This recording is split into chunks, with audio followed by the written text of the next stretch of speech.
My landlord didn't evict me because I was a bad tenant.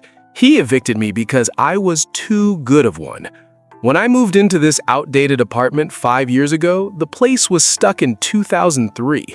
My landlord, Dave, gave me one rule: no holes in the load-bearing walls. Everything else was fair game. So I got to work. Over the years, I turned that apartment into something out of a tech magazine. Automated lighting, voice-controlled blinds, smart locks, a custom mesh network, programmable thermostats. The whole setup ran through a private server I built myself. Dave had no idea what any of it was, until he did. He stopped by for a routine inspection and spent the whole time asking questions with dollar signs in his eyes. 3 weeks later, I had a non-renewal notice.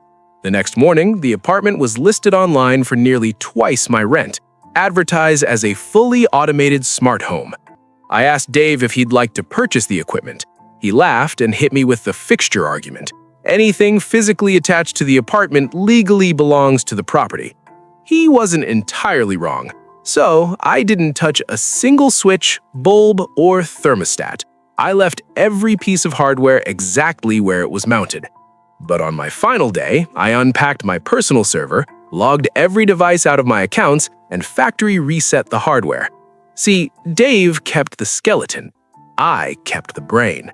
Without my server and credentials, the smart switches were dead plastic. The blinds locked shut. The thermostat defaulted to 58 degrees. The front door lock wouldn't open without the digital key, which lived on my phone. New tenants moved in the next day and called Dave within an hour.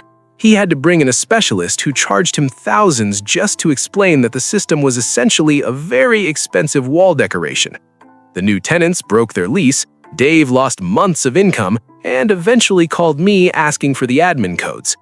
I let it go to voicemail.